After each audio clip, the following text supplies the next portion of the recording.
Hello and welcome to Walking Hand in Hand with Cancer, Part 3.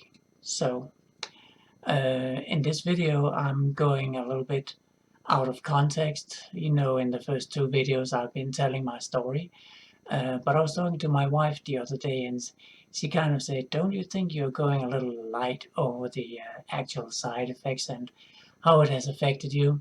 So, I decided to watch the videos that I've done again, and she's right. So in this one, I'll go over uh, how it affected me and the side effects I did have. Um, Although I still consider them like less than many other of my co-patients, if I can call them that. But here we are. My name is Torben, and I've been fighting stage 4 cancer since 2017. And actually, my cancer fight started in 2015, just as colon cancer. So, if you like my videos, you know how to subscribe down there somewhere below the button of the video. So, let's get started. In 2015, as you know, I had my first encounter with cancer, and that was quite a surprise because um, no one in my family had cancer before that. So I was wondering, why did that happen to me? So I got up at the hospital, and I went through all the treatments. And I know I told about that. I had like cramps in my legs, and I told you about 2015 like that.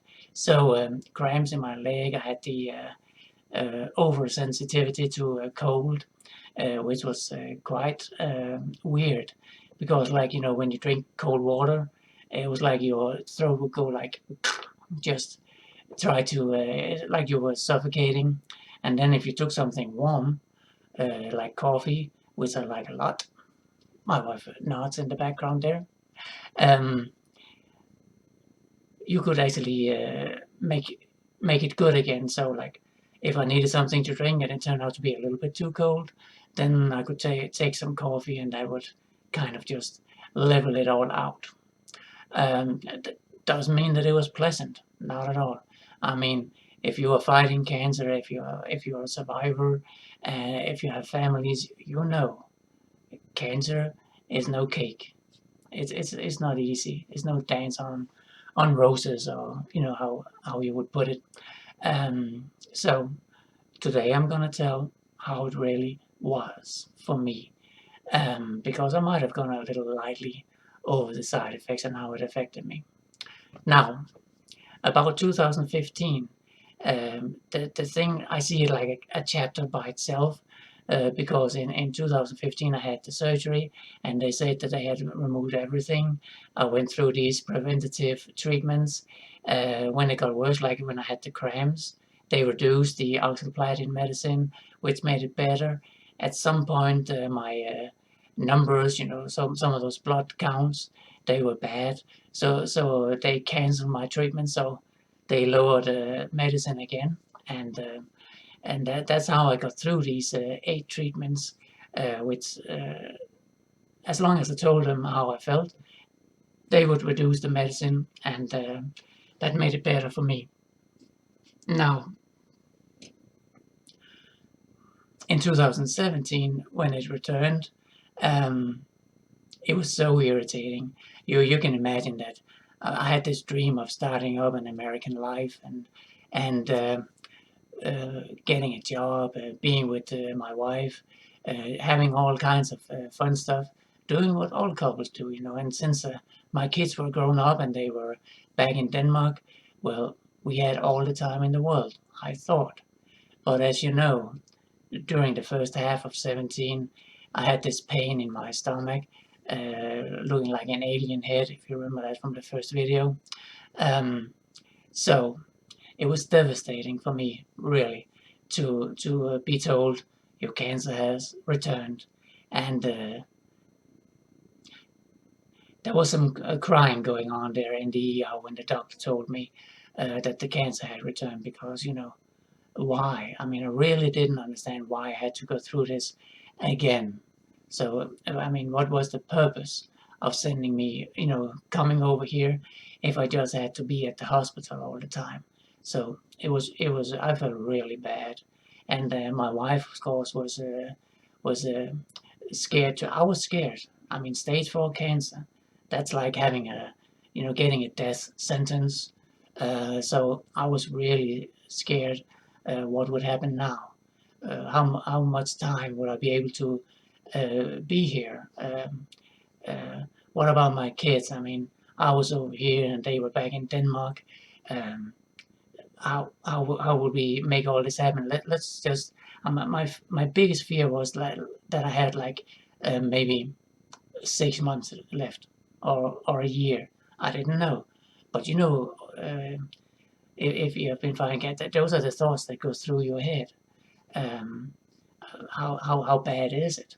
And I got the surgery, and then on top of all my scared feelings, um, I got this colostomy. As you probably remember from the previous video, I told you about those 3 months. They were, and I'm being blunt now, it was hell for me, and also for my wife, because she experienced me going through all this, and she helped me all that she could. I mean, she's an angel, and but I really felt bad inside. It was so tough for me to, because normally I'm that crazy guy that just comes up with jokes and stuff like that, but that was really hard in those days, and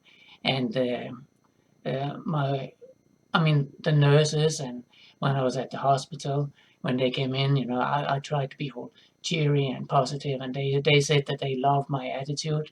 Great.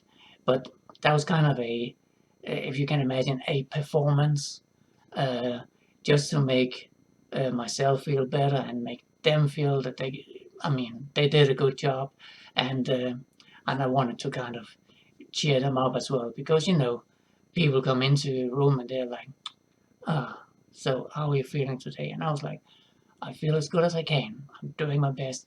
And they always said, we just love your attitude.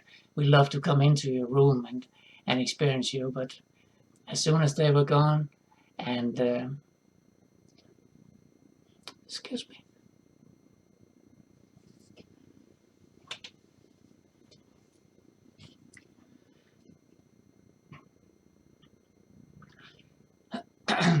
and I was with my wife, um, she saw the tears, she saw the sadness, she saw me being scared. All those things, you build up like a wall of defense, and but behind that, everything just kind of crumbles, because how is this going to end?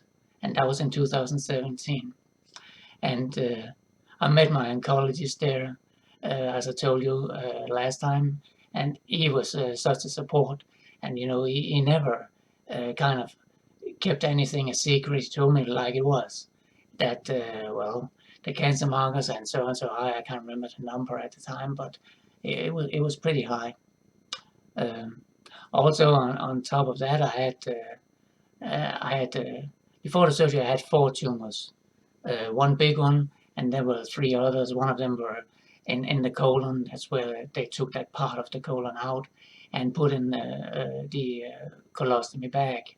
So, um, and they could only take out that one tumor because the other tumors were attached to my abdominal wall, um, and one of them was hovering over the pancreas, not touching the pancreas, because that would have been bad too.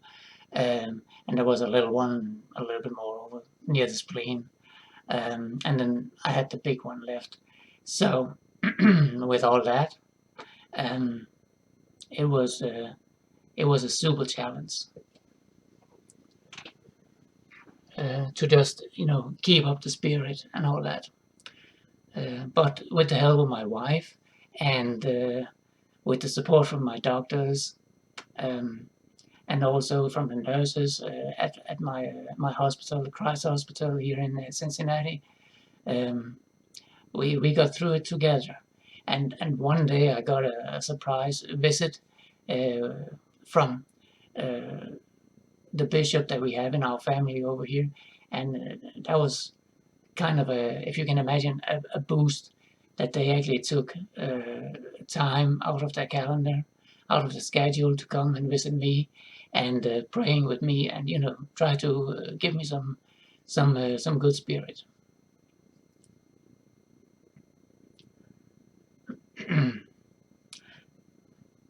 As you can hear, this is kind of hard because I'm going in deep now to tell you how I felt, and you can see it's still affecting me. I'm still on a daily basis trying to be Torben as the performer, but you know, it's like we always talk about the clowns. The face is all smiley, but behind there's a lot of stuff going on that most people don't know about. Um,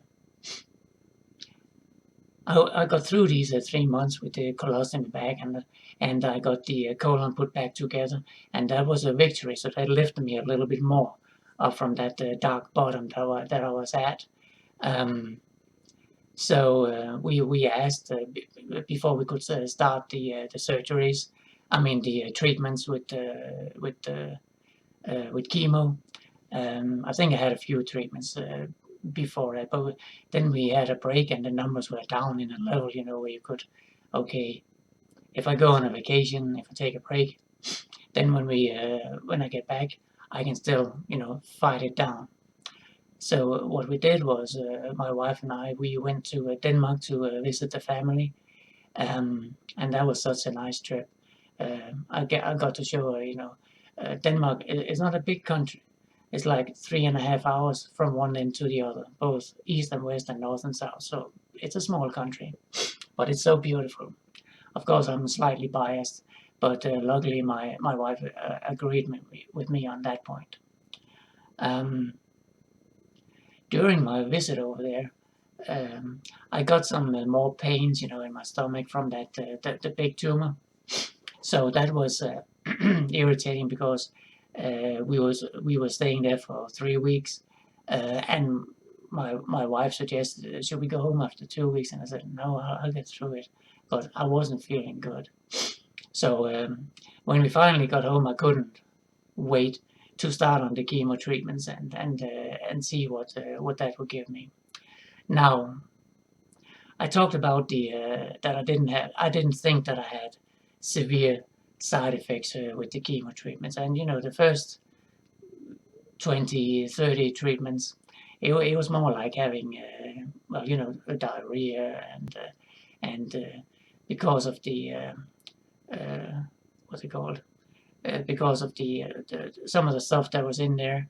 Um, I couldn't sleep. Like I was awake the whole Thursday until Friday morning. Um, so that was in there, but that also kept me from having too much nausea and stuff like that. So that's one thing that I felt lucky that I didn't have to speak to the big white telephone out in the bathroom. You know what I mean. So because my first, before I got cancer, I was watching Breaking Bad. If you remember that show with the guy that gets cancer and then he wants to secure his family and starts up in the dope market, but the first couple of episodes showed him being totally sick and throwing up and everything. So when I started the treatment even in Denmark, I was like, okay, is it gonna be like that? Luckily, it wasn't. Um, Now, then I got the stage 4 metastatic cancer. Um, so I thought, okay, now I'm starting up with chemo treatment in the US, like the guy that I saw in the TV show. So I thought, okay, how is this gonna be? And sometimes when you think too much about stuff, it can make you feel bad. So I tried to just take it as it was, felt my body, and I mean, luckily I didn't have to go and throw up and all that. So that was good. But they also gave me medicine, of course, nausea medicine, so I could, so it would be easy on me. And people down there at the cancer center, they definitely know what they're doing, of course. So you get the amount of medicine that fits your height and weight and all that. So that was it worked well for me. Now I have to say, while I was sitting there through all these different treatments, um, I I could hear people feeling a lot worse than myself while getting the medicine, because we all react differently to chemo. Uh, and I also heard that radiation is a lot worse on the body. I haven't tried it, so maybe you have out there, but that can be tough on the body because uh, it really attacks cells in a different way than getting IV chemo.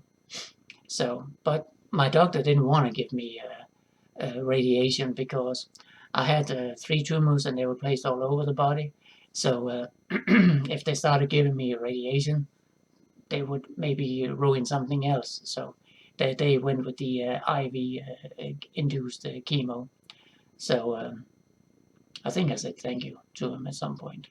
So, um, but right about now, I've had like I just had my 66th treatment. We are in that was the April 29th. Um, and I have to say, during all these treatments, I can feel my body is getting more and more, tired, and it's slowly affecting. Of course, I'm also getting older. I mean, I'm turning 58 here on May 21st. So, and this is May 4th. Be with you. So I had to look because brain thingy, and that's one of the things also. Um, Before I could remember all kinds of stuff, and that's something that I actually didn't notice, but my wife noticed that I forget more things. Some things I could easily translate from Danish to English and back and forth. Um, I have to think about it a bit, and sometimes I can't even remember. I have to scribe. Today, I was talking about Tupperware containers because. Uh, I used them we gave some potato soup to one of my colleagues at work, and I couldn't remember uh, the name Tupperware or container. So I was standing there and I took a break and I thought, what is it called? Those round things that we put stuff in. It was like that crazy. And he said containers.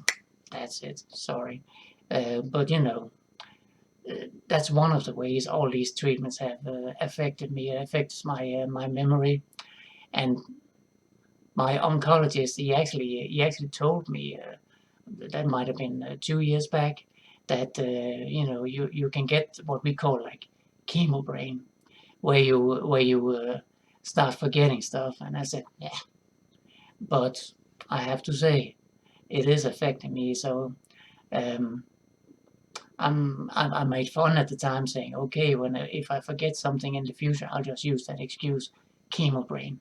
But I have to tell you, it's kind of irritating because I used to just somebody was talking about stuff that happened years back, and I was like, there we go, just explained it. I can, with some things I can, but with other things I cannot. So there's definitely a difference there. Maybe you have experienced the same.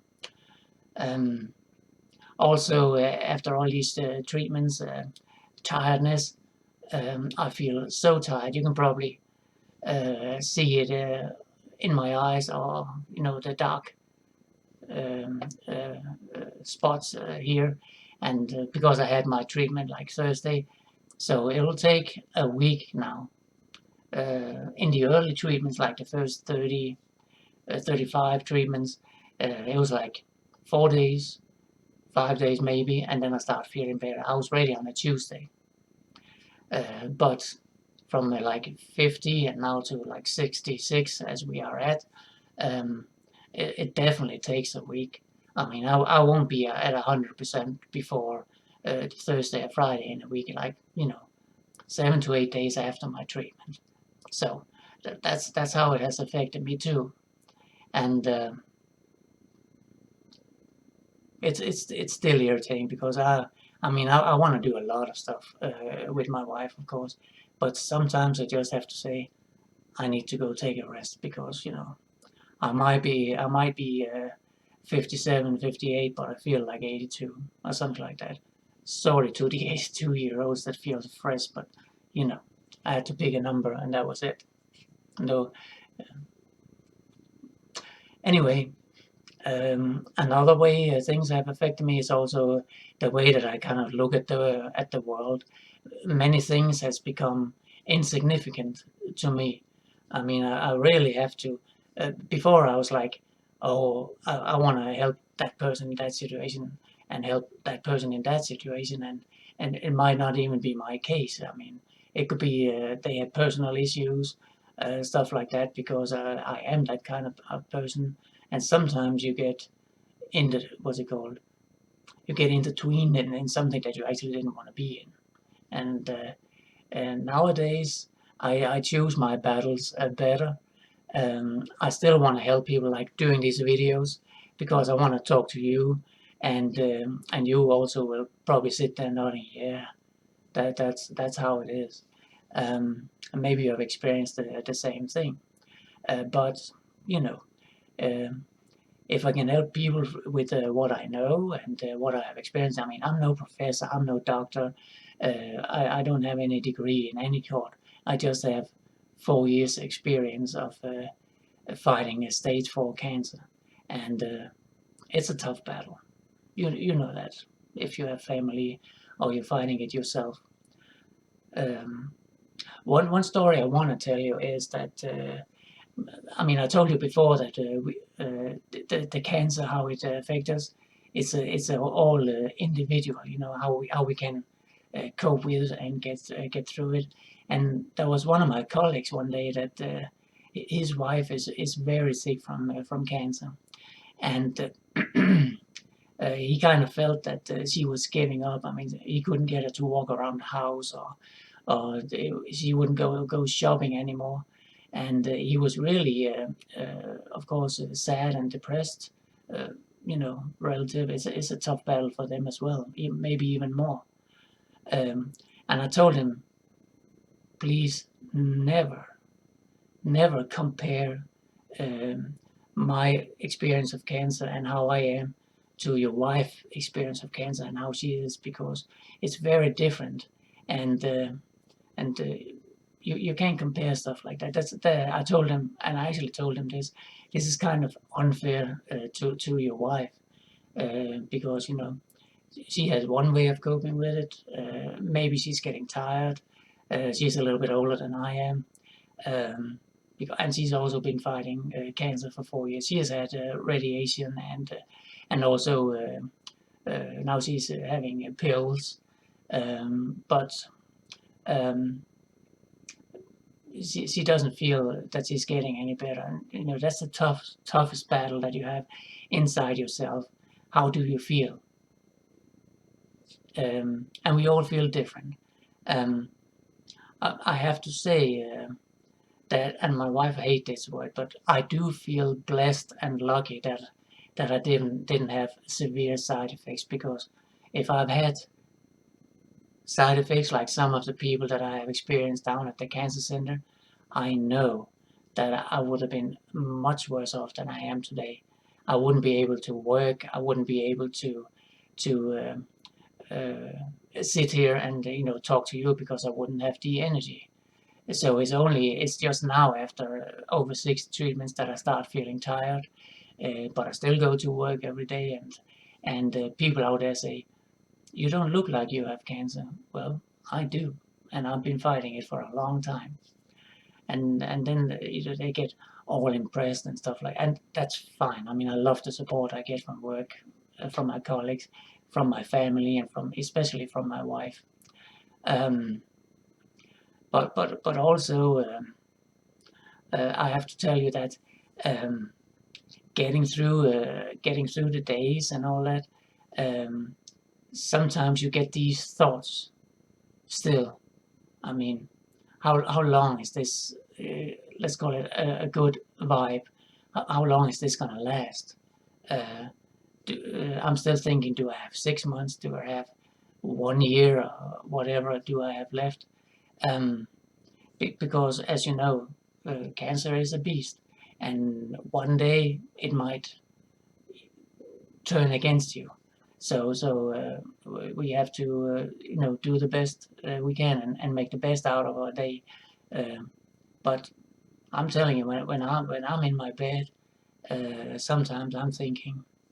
I mean, I can't even plan. I have to plan 2 weeks ahead, from treatment to treatment. And right now, the cancer markers are going down, but um, I've had 6 treatments with this massive medical cocktail, medicine cocktail. I can have 6 more treatments, and then we're gonna try something else. Um, and how's that gonna work? So there's always how, what if, which we hate in our life. We like to know, but with cancer, you can't predict anything. You can just make the best out of the day that you have. So um, that was something else that I wanted to tell you about, but there you go. Now I kind of forgot about it. Um, I'm trying to remember while I'm just stalling time here. If this was on TV, I would put on commercials, but I can't do that. So, but rest assured that in the 2 first videos, you see me like smiling and telling the easy story. I realized, but today I've told you that it is tough. It's difficult to get through, and you really need good support from your family and your colleagues, and so forth. And I have that as well.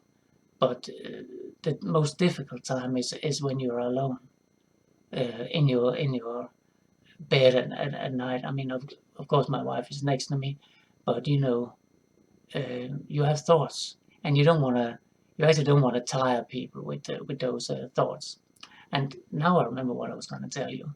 Um, because when you meet people, and and you tell them, I mean, I don't advertise with it, but you tell them that you have stage 4 cancer, and that you have been fighting for 4 years. um, People, they react really very differently. Some people get scared, they don't know what to say to you, um, even though I'm standing there smiling, but the treatments are doing well. So, but and I understand that, because it's difficult, because in front of you, you have a person which whom might uh, pass away in like a month, a year, whatever, and it is difficult when you get a message like that to approach that person. But what I want to say to you is, I mean, as always, look at the person, and like they say, get a feel of the room. I mean, and Fingerspitzgefühl, as they say in German. Um, and then just start with normal question: how's your day? So and so. Small talk is always a good thing. I mean, it's not like you have to go to the person and say, "I'm so sorry that you have to die in a few months," because what is that gonna do? I mean, the person knows that stage 4 cancer, that's like having a death sentence hanging over your head, and you're on borrowed time. Uh, but we know that, and maybe one day, maybe even while I'm doing these videos, you will see me, looking maybe worse than I do today, with those badger eyes here. Um, and that's just how it goes. I'll try to keep this going, and when I'm done with my story, which I will continue next time, um, I will do a few videos, like more like two week, just telling you how I feel now, and so it's more like up to date. So I hope that you will keep following me. I hope you got a little bit more background on how tough it is actually to be the cancer patient, and also going out there and be the performer. Like my wife called me the other day, you are TA, the performer, and she's right. Luckily, I've been on stage and played my music, so I know how to perform. But that's also requires some sort of strength. And then when you get home, you get the backside of that. So anyway, that's what I wanted to tell you today. I hope that you I wouldn't say enjoyed it, but I hope you got a little bit of you got some of the bigger picture behind the stories that I have told in the previous videos. And then in a week's time, I'll be on here with part 4, continuing my story about something called a high peg surgery. So hope you'll look forward to that. I am looking forward to telling you about it. And please subscribe, share the link with your people that you think might benefit from it. And then I'll see you next week. Stay safe.